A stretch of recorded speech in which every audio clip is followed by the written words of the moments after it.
Another Premier League weekend done and dusted. Whatever team you support, I would not want to be a United or City fan. Just gonna put it out there. You know what I mean? So, you know what? I just wanted to go through the key highlights, my personal key highlights from the weekend anyway. If you want to have a look at Arsenal versus Leeds, a comprehensive 5-0 win, even though Arsenal do have some sort of injuries from that game. I'll speak on that. Man City versus Spurs. I'm not surprised with that result because Spurs always has City's number. I wouldn't say always, but majority of the time. Everton versus Brighton. That was a good game. I caught half of it. And Everton did actually score some 2 good goals, especially that last one shot from outside of the box. I've forgotten who actually scored that goal, but yeah, that was a very good goal. And then Fulham versus Manchester United. A few other points that I'll go through. Obviously, Gyokeres scoring his first goal for Arsenal. Spurs, yes, Thomas Frank doing the job, setting up his team and being able to expose Man City. The new era, obviously, at Everton, you know, Jack Grealish, who, if he actually stayed at City, he was definitely not going to be playing. So I'm glad he actually left. Not that I support City, but, you know, I'm a fan of football. I'm a football fan, I should say. And if let's say Jack Grealish is on your bench doing nothing, that makes no sense to me. And then United always struggling again. After the spending they've done, not to actually have a good midfielder within their setup is very much of a costly sort of thing for them. I'm not sure if this is going to be a rant, but I'm not a United fan. They just put it as that. Looking at it from one of their biggest haters, regardless of how much I hate United, that performance against Fulham was diabolical. Let's take a look back at last weekend when they faced... What am I saying last weekend?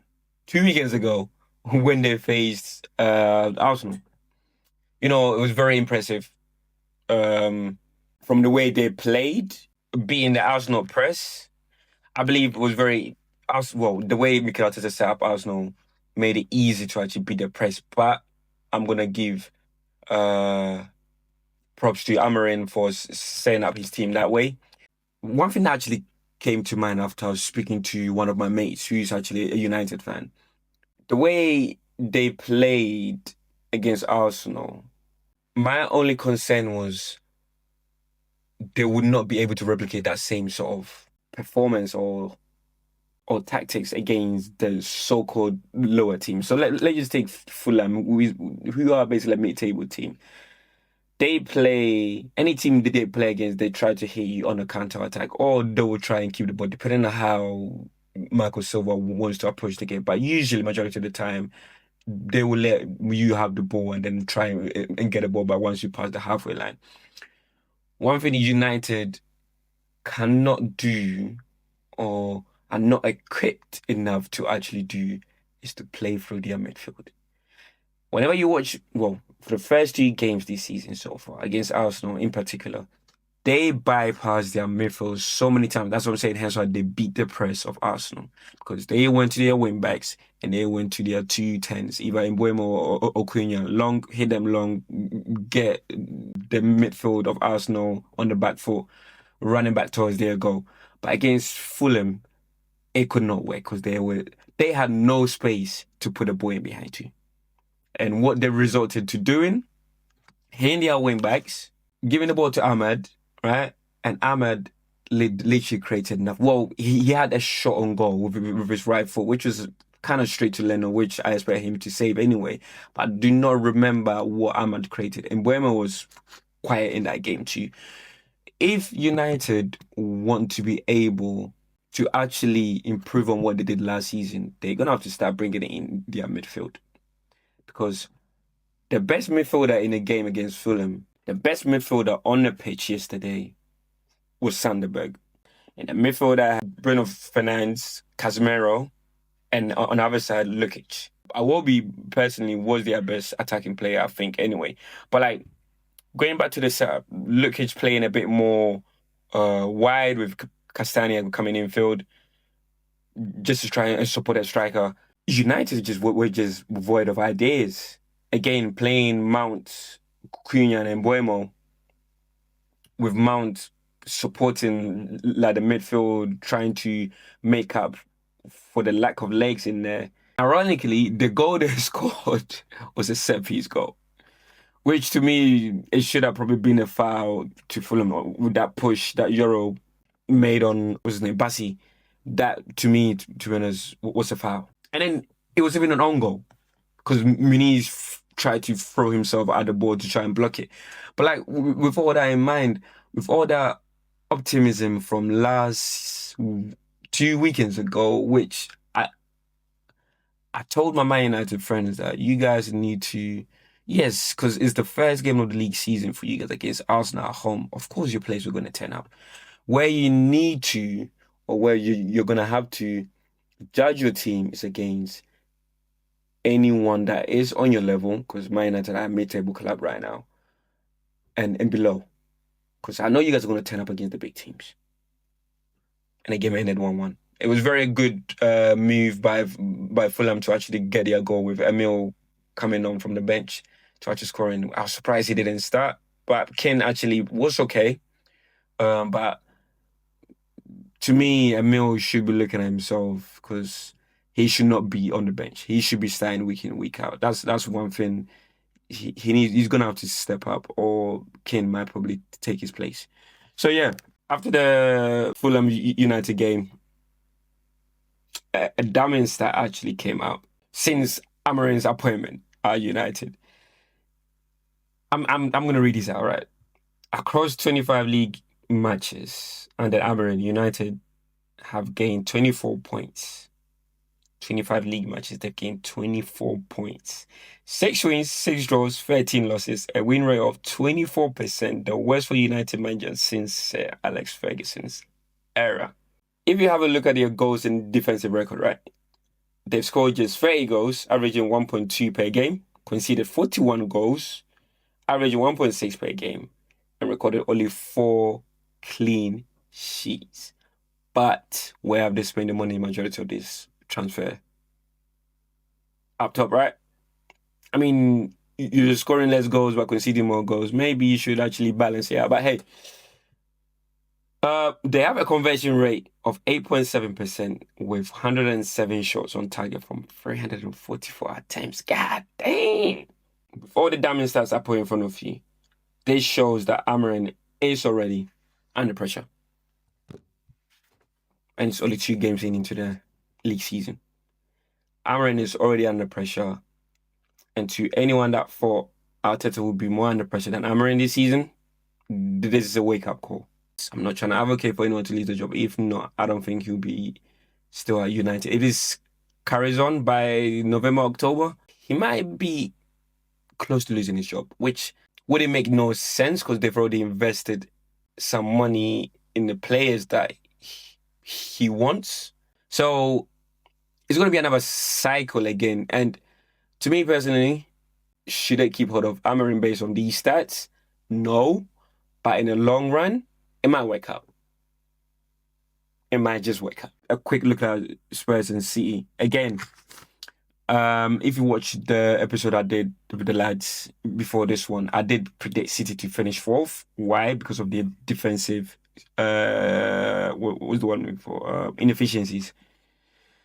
As in, they did not address their back 4 or back line. As I mentioned before, I wasn't surprised with the result. I thought it was going to be like a 1-1 draw in the end.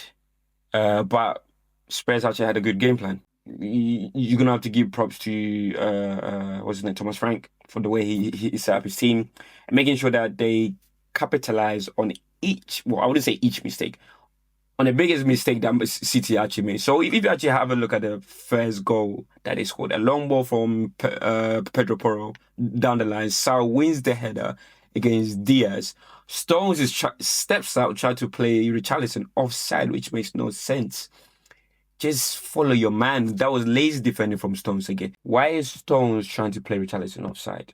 Stepping up. Just follow your man. That was lazy defending. Easy. Sal wins the header. Richarlison is through. All he had to do was just lay off to Ben Johnson. And he finished it. Nice finish. and that was the first goal from the mistake. Even prior to Spurs actually scoring, Mamish actually had a good chance to score, but that was more like a 50, a tight angle. Pedro Porro trying to head the ball back to his keeper, Vicario.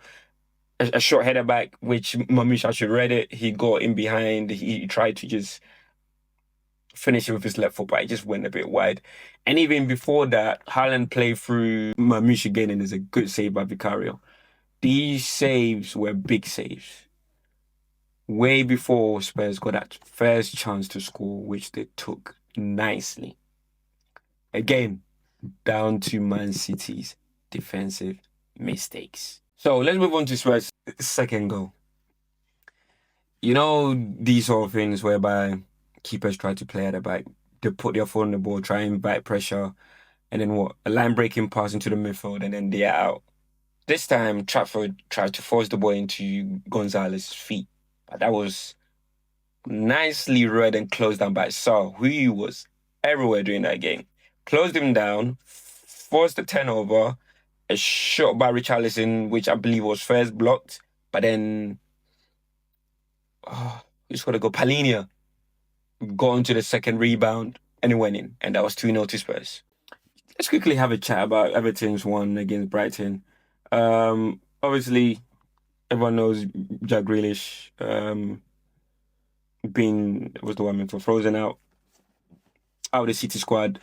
And I think it's good that he moved. And with Everton, he'll be given more of a chance to actually play his game rather than having to play in a system where if a player has the ball, this player needs to make a run and then a pass needs to go to this player. Then this player needs to, you know what I mean? Everything is so methodical that sometimes you lose your instinct to play freely as a footballer. But yeah, I'm actually happy for Jack Grealish. Everton winning the game 2-0. Brighton really should have scored. I believe they actually hit the post twice or something. And maybe a bad day out of the office for them. To me, the bigger, what's called talking point, Arsenal versus Leeds. If you're an Arsenal fan anyway, that's the bigger talking point for you. Arsenal fans, understandably, have been frustrated with the way Mikel Arteta has set up his team for a while now. Very defensive approach, I believe, or like a cautious approach. And I do understand why, because obviously Arsenal did actually lose the league by a point, what's called a couple of seasons ago. And then last season, that's when he decided to change his approach. But this season is different from what I saw from one of the preseason games. And then from what I saw against Leeds, obviously Manchester United, Arsenal didn't really play well, so you couldn't actually see how Arteta wanted to actually set up, and he probably had to change to a more defensive sort of setup with the way we were actually playing. But against Leeds, we could see the new sort of way Arteta was trying to play, making sure that even though our left back, whoever plays left back, does invert, they do still provide sort of support down on the left hand side, as in overlap. Underlapping. So with Ricardo, was in the Califuri, playing as a left back, who's more adventurous than Miles, really. And to me, personally, I prefer him playing as a left back than Miles anyway. My opinion, even though Miles played well last season, but I think that was down to the fact that Califuri was injured majority of the season, so Miles actually took his chance and he did excellently. Nothing against it, but I prefer Ricardo actually playing there. And one thing he does the most is going forward. So what Arteta is doing this season is now is playing both Rice and Subamendi what's called as sixes, rather than pushing Rice up as an 8 when Ricardo goes forward or when our left back goes forward to actually support. Rice is basically sitting and making sure there's basically cover, because Arsenal did concede a lot of goals in transition last season. That is a fact. So I like that approach. In the early stages of the game, Odegaard actually had a shot wide of the near post, right near post, which is actually a decent shot anyway. One thing I like, a bit more now, is that Odegaard is actually taking shots at goal now again, because last season, especially in the Champions League against was PSG in the first leg, he had an opportunity to take a shot at the edge of the box and he opted to pass it instead. So I'm glad he's got his confidence back and he's shooting and taking a bit more risks. In terms of what's called Arsenal's play, it was a bit more expansive and open to try and break down Leeds. They gave Leeds nothing in terms of pressure, in terms of holding their defense in shape when they had to. They gave Leeds nothing apart from one chance a goal Leeds had from a corner where like the Leeds defender struck, I believe, headed and was saved by Raya from a corner. I believe that was literally their only so good chance they basically had. And for Arsenal's first goal, which came from the set piece, I'll take that any day. If set pieces are part of the game, and you should be able to actually defend that. There was a point whereby, well, it was more of like half a chance, like a snatch chance, whereby Arsenal were able to put a press on Leeds, who were trying to play from the back, with Zubimendi being able to actually win the ball back at the edge of Leeds' box. It was with Gyokeres facing the other way, trying to twist his body and get a touch on the ball onto goal. But, you know, that was more of like a slim chance, really, whereby people were like, oh, he missed an open goal. That's not an open goal. If you play football, you know that it's not even half a chance. He was going the other way. He had to contour his body the other side to try and get a touch at it. So, all in all, Arsenal were still probing before that first goal. Right, so moving on to Arsenal's second goal again. Arsenal winning the ball back from Leeds when Leeds were trying to break on a counter attack. This again won by Zubimendi. I wonder how many interceptions this guy got in the game. He actually won the ball. He laid it off to Timber. I believe Timber had a nice through ball to Saka. Saka on his right foot. I think the keeper should be doing better, but you know what? I've seen Saka actually score from more tight angle than that with his right foot again. Saka belted it. Top beans. I want to say top beans, but you know, roof of the net. And that was 2-0 to the Arsenal. Then let's move on to the man of the hour, Victor Gyokeres. After the first game, you know, the what's called discourse around him was, he didn't look good. He looks poor. He's going to struggle in the Premier League. And I was very much surprised because if you had to have a look at him, the guy really did not. I'm not going to give this as an excuse, but he didn't look sharp or, I believe, fit. Even though I still don't believe he's 100% fit yet in terms of match fitness and sharpness. But in this game, you can see how Arsenal should be playing to his strength. Again, a ball was played into Ricardo in the middle of the park. He literally just laid it. First time over the top to Gyokeres on the left-hand side of Leeds' defense. He runs into the box. He's one-on-one against, what's his name, Stroke. He goes past him and then another defender, and that he finished it near post. If you watched his highlights, Gyokeres in what's called for his previous club, Sporting, these are the type of goals he's always scored on the counter or ball over the top, left-hand side channel, cuts in, finishes it. Moving on to Arsenal third goal. Again, a set piece goal, which was not defended well. Let's just put it that by Leeds defenders. And it was literally bouncing in around the box, and it was finished by Yuri Timber again. You got a goal. And the last goal with Max Downing coming on, I'll go on to the injuries later, but with Max Downing coming on and winning the pen, and Gyokeres actually, you know, finishing the penalty. Yep, people will say he always scores against the bottom of teams back in Portugal. That I mean, he's always scoring penalties, but penalties are not easy to take. Trust me. If you play football to any sort of standard, the pressure alone is different. So one thing I want to actually speak about is Arsenal's injuries. I mean, just a little touch on that. Odegaard being injured, a shoulder injury, which he picked up in the first half. I'm hoping it's nothing serious. I haven't actually read anything about his injury, even though I've read something about what's called because Saka's injury, which I'll touch on in another video that I'll make. A quick glance of what we actually touched on this episode here. United's got fairy teeth, or you can look at it as what's called Fulham's resilience, Spurs beating City 2-0, Everton winning 2-0, and Arsenal beating Leeds 5-0 with Victor Gyokeres scoring two of Arsenal's goals.